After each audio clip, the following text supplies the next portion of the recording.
Keep it on the level. Keep it on the level. I'm climbing up the. What's going on, Nasteey Nation? It's Nasteey. In today's video, I'm going to be playing some Brand down in the bot lane, down in the support role more specifically.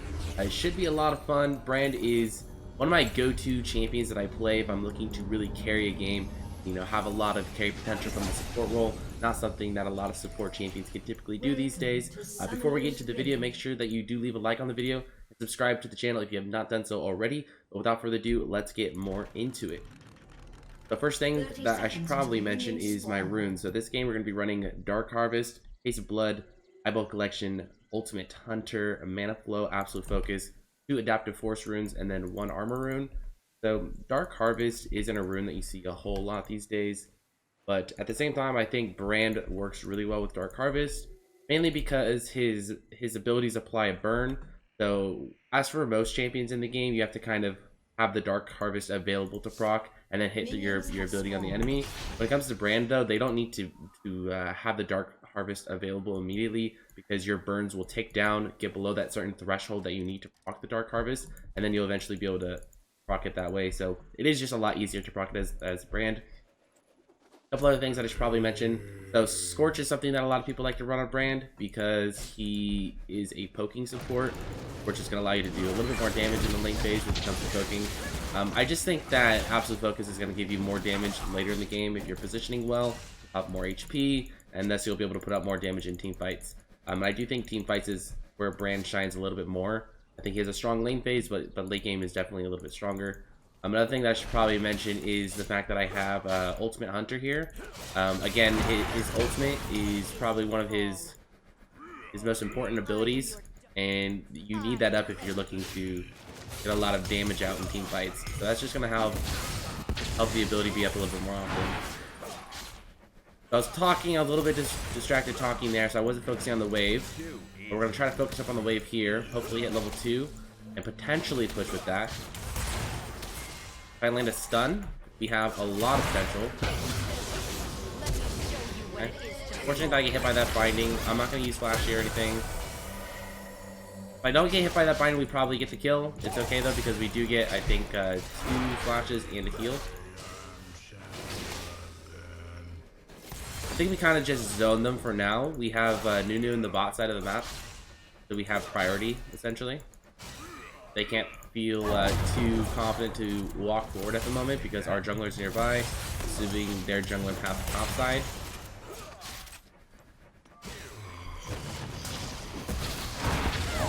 Really good poke there. I'm gonna pop a potion now, that way I can stay at 100% HP hopefully, and feel a little bit more confident to walk up and poke. So as for most champions in the game, level 2 power spike is huge. For Brand though, it's level 3. Level 3 power spike is when he can finally use his passive.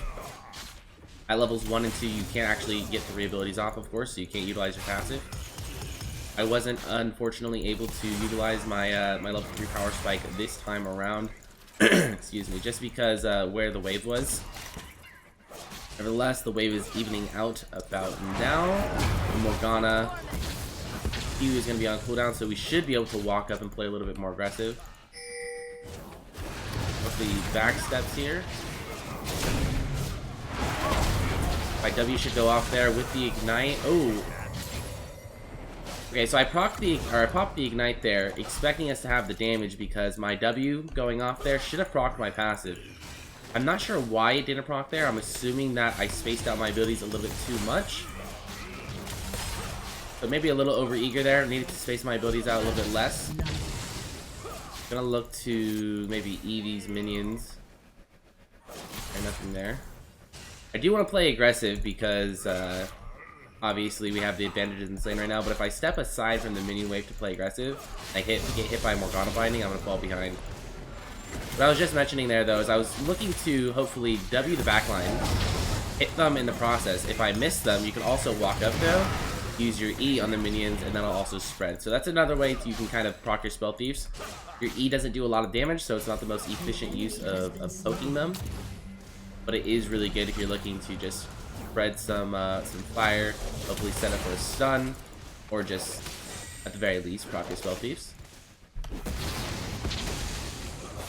I could walk up there or flash up there and use my E, but even with that, rocking my passive, I don't think he's gonna die. If Draven potentially walks up and gets an auto off there, then it would be worth it. Udyr is mid, so I don't need to use my ward. Morgana's... okay, Morgana's still here. While we're pushing under tower here, I'm probably going to be looking to proc Dark Harvest, and I'm also going to be looking for stuns with WQ rather than EQ. Just because EQ, I have to get a little bit too close for comfort. Wasn't able to get any Dark Harvest stacks. They're playing a little, really, actually not a little, they're playing super safe at the moment, which is okay. What they're essentially doing right now is falling behind little by little. They're staying in lane, hoping to just catch as much CS as they possibly can, but it's not a good idea. What they should be doing is just getting a hard reset right now and coming back to lane. By having this, we're gonna get as much as we can strategy. They're falling even further behind. We're double their CS at the moment. I'm kind of torn right now between using my abilities to proc Dark Harvest and going for the tower. And because I'm kind of split between my decisions, I'm not being too effective. So I think I'm going to just go for the tower here. Proc my spell thieves there.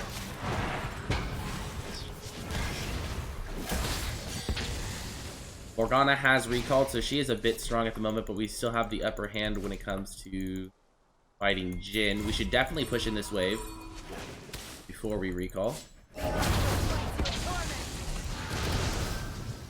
1Q there would get the stun off. Predicted the backstep, but I'm actually playing on a Smurf account, so I should probably be expecting these people to not sidestep as much. Really low on mana here. Don't see any potential for a kill. We're just going to push in that wave and hopefully recall. Morgana's looking to stop our back, so we should back up a little more. This wave will get taken out. They'll push in this wave. We probably should have pushed in that wave a little bit harder, so that way we had more time to recall. It's gonna be okay though. We'll probably lose one wave, not the biggest deal in the world. I could potentially roam here, however mid lane is dead. Udyr's mid at the moment, bot lane's pushing, and at the same time I'm playing Brand. Brand is a lane bully, so I want to spend the majority of my time in the lane utilizing my bullying potential rather than spending my time elsewhere. If I was playing a champion like Bard, who has a lot of roaming potential, I'd be looking to roam as much as possible, but Brand, not the best roamer, much more effective in the lane phase. So Morgana is she probably had to recall. She didn't have anything to do on the map because her mid laner was dead, so that's really good. She basically recalled with like 200 gold. Didn't get too effective of a recall. We're up about 30 CS or so, a little bit less. We also have this giant wave built up here. So we should have the item advantage. I don't yet. There's no way Jhin was able to afford a BF sword, I don't think. Oh wow, he was. Okay, just was able to afford it. I guess we have the dagger and the boots, so we're up 600 gold. But he still had enough for the BF sword. The wave is in a really good spot. I just hit 6. We're going to look to play as aggressive as possible here.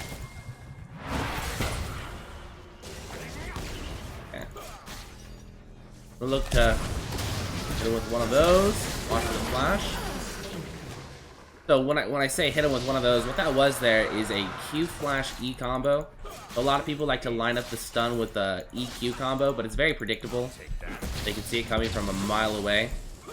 So you use two fancy mechanics here, which is the Q flash mechanic, and then you can also utilize the mechanic in which you're using your E while your Q is mid-air. You kind of catch them off guard. They're not expecting the stun to land there, and it actually goes through. Probably should have explained that rather than saying gonna hit him with one of those, but nevertheless we picked up the kill. Gonna look to hit those back minions, not necessarily taking the minions, but getting them low enough to the point that we can push in this way faster. Still have my ulti up, still have ignite up. We can look to poke, we can look to get more plates. As long as we're avoiding Morgana bindings, we have a lot of control in this lane. So the wave is going to even out with this next wave. However, I think what is best for us... So there's two ways we can approach this. If we push in the wave, we can get more plates. If we don't push in the wave, we can look for kills. The plates, however, are guaranteed money, and looking for kills is not, of course, guaranteed. Bunch of big abilities on cooldown there. Black shield is still up.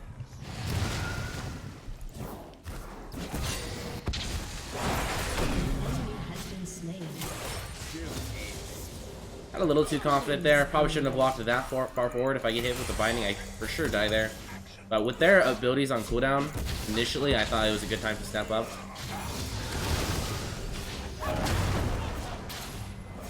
Good poke there. Need to be a little bit more conservative with my abilities for sure now.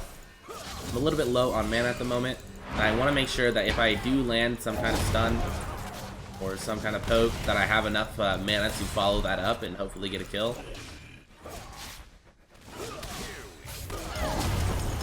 When I have my mana flow up though, I'll still be looking to poke, because that's a rune that I want to utilize as much as possible. It'll pay off in the long run. Hopefully push this wave in. These next few plates are a little bit tougher to take, so we won't be necessarily getting them anytime soon. But we can still proc the Spell Thieves. We can still zone them away. We're up close to almost 50 CS now.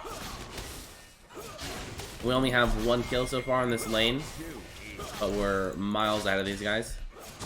We have TF with priority. Nunu is in the area. I'm gonna roam over to his blue buff, I believe.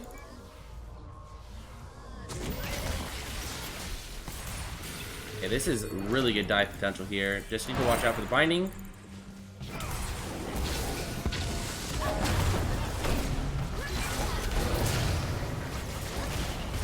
Can't really line up my stun here because of the minions in the way. Their mid laner is missing. That could be some danger. Wasn't able to pick up the Morgana there. My W missed, and then I didn't have the lucky bounces I was looking for. Land the combo, get out, lose the aggro. Hopefully nobody dies there. So far so good. Lux is still mid, so we don't have to worry about that ulti sniping us anywhere. Let's push in this last minion wave and then recall, I think. 1500 should, yep, so I'll be able to get the Haunting Geist. That's a decent power spike. Obviously not as good as a full item, but one of the stronger components of an item in the game. Also have the chance to get a Control Ward, some tier 1 boots, upgrade the support item. This time around, I don't want to go back to the lane phase, or back to the bot lane, because Draven just picked up that tower. He's going to be recalling. I head bot right now. I will basically be sitting there all by myself. So what can I do in the meantime? Draven and I will probably rotate to the top lane, so I can get an early start over there. At top, help Silas. He's, you know, a little bit behind as far as CS goes. Maybe help him out, set up some vision in the meantime, potentially. Udyr is in the area. He just picked up the Rift. I can't go too far into that side of the map. Thinking that's warded. Every time I walk towards him, he kind of backed up. Draven should be coming top lane right now. We should have swapped with Silas for sure, I believe. Especially with plating being in the game now, the swap from bot lane to top is just really, really effective. Something you want to do pretty much every single time you're able to get an early bot lane tower. At least I have Nunu up here. Silas is still in the lane, so we can get these plates still. I would have hoped that my ADC is the one up here getting this gold. Instead, he's going to be in a 2v1 lane for some reason.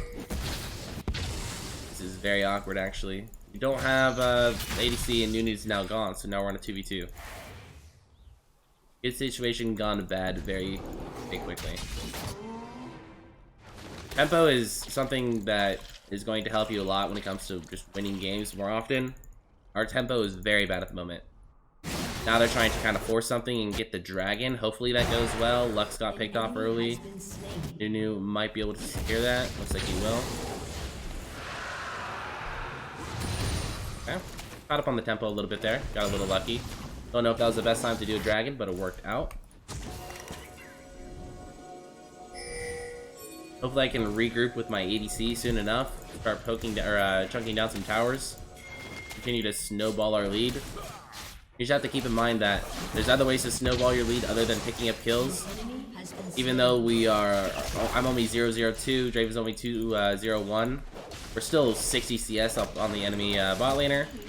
We've taken both bot lane and mid lane towers now. We could potentially roam up top soon enough. I don't see any reason to do it now though, just because we have so much priority in the mid lane at the moment. Draven's about 60% HP, pretty low on mana. So that's something you might need to keep in mind. Might be looking to get a recall in. If so, I should probably get a recall in as well. Actually, I believe he's going to... I'm assuming he's like very close to getting an item, so he's just trying to pick up a little bit more gold before he recalls. A little unfortunate that we haven't been necessarily on the same page ever since the lane phase ended. We've kind of been going our separate ways and not being able to snowball our lead together. And I've been a little, I haven't been quite as effective as a result of it. But there's still plenty of time to group up. It's still early into the game, relatively early. I think top lane would be a great place for us to be at the moment. Seems that even though we're the team that's ahead, they're the team that is grouping up and moving around the map a little bit more efficiently. Silas is already going up. Nunu's got the snowball coming in. That was a massive OP. He's gonna go really well for this. Okay, so a 4 for 1. Actually, I think it was a 3 for 1. There must have been a kill elsewhere on the map. Okay, that was really good. Okay, this game's starting to look like a bit of a stomp. That for the first time this game was good map movement from us as a whole. Being in the right place at the right time. Draven, unfortunately, is still not the one that I'm with, but at least the rest of my team was able to get stuff done. And at the same time, Draven was still getting stuff done, to be fair. He's on the bot side of the map for some reason that happened to work.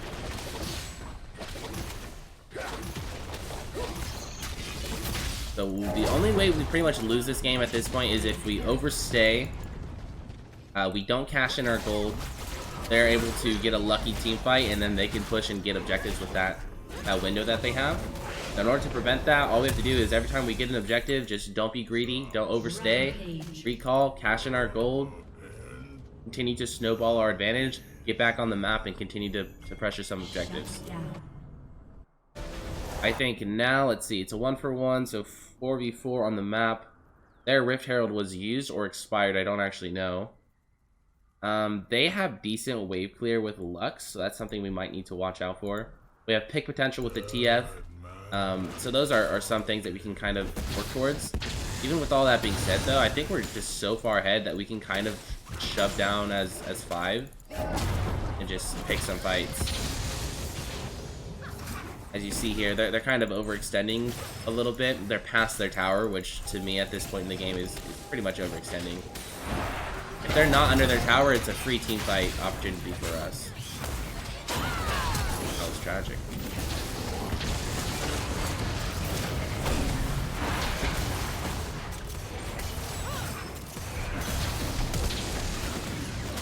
Ooh, sniped by the Comet. I could have had that outplay potential if I had got the bounce off with my ultimate. I kind of tried to wait for them to be a little bit closer together so that I can get them to bounce off of each other, but I would say overall, even though that didn't work the way I wanted it to, that was still just a bad play to go for as a whole. As we're seeing with Draven now, with me earlier, and with Silas earlier, they have decent pick potential as well. They have a lot of really good chain CC between the snares of Lux and Morgana and Jhin, actually. That's something we have to watch out for. We need to kind of just group up, hard engage on these guys, utilize our advantage that we have, and just beat them down with our gold advantage. So a little bit of a throw there. We're still up 8 kills. We have an Infernal Dragon over them. We have another dragon coming up in 15. As this may get picked right here. If he does get picked, that's an easy dragon. Ocean Dragon isn't one of the best dragons in the game. It's a little bit better earlier in the game. But it's still a dragon that's going to help us snowball our lead if we're able to get it. An enemy has been slain. Then we rotate this right now. We get this scuttle, so we have a little bit more vision and movement speed if they come to contest it. I doubt they will. Again, it's just an ocean dragon, so it's not something that's do or die for them. They don't need to contest this by any means. Ulti didn't go off there, unfortunately. I tried to RQ there rather than EQ. I wasn't quite in range for the EQ. Probably a good thing I didn't ult at the end of the day because we were able to pick up the kill without it. RQ is basically a longer range version of your EQ, and it's more of a do or die kind of thing. You don't want to just always RQ because you need to be a little bit wiser when it comes to when you're actually using your ultimate. It's better to use your ultimate for multiple bounces than it is to use it for the sake of stunning somebody.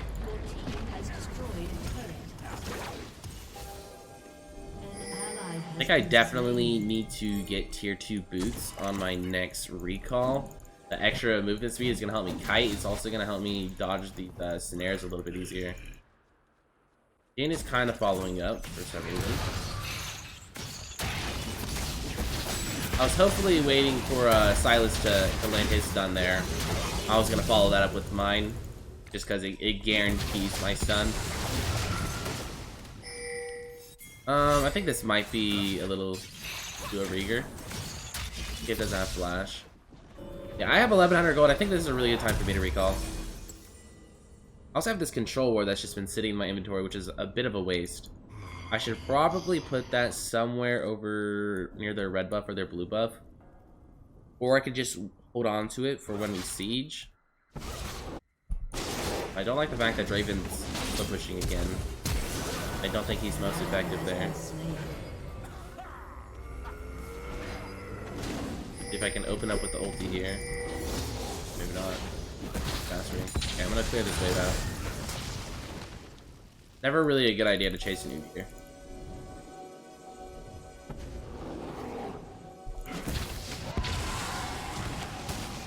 Oh. Yeah, I might be dead here.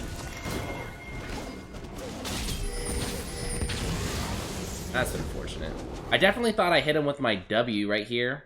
That's my fault. I didn't pay quite enough attention. I should have noticed that my spell piece didn't proc. I thought my W procced, or my W hit, then I used my Q to stun him.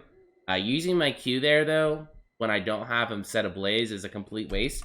Because when I don't stun him, now I have to wait 6.3 seconds for my stun to be potentially available again. And as you saw, he can kind of just run me down. I tried to use my W to set him ablaze before I could stun. Kind of a simple mistake there. Definitely avoidable. I made the same mistake that Draven made, which was essentially trying to 1v1 an Udyr, even though I wasn't actually looking to 1v1 him there. Put myself in a situation where I was stuck with just him. Brand is definitely a champion that is a lot more effective in team fights, as I've mentioned already a bunch this game. I should try my best to kind of just group up with my team, push down these towers. I would say so far this game as a whole has been, you know, pretty good macro play, pretty good decision making as a whole, despite that last death. Actually, both my deaths have been kind of poor decision making. As a whole, even though the KDA doesn't look super good, even though we haven't made like a ton of like outplays or anything like that, we've just been slowly outplaying these people in the macro aspect. So that's why we're 23 minutes in and already knocking down on the inhibs.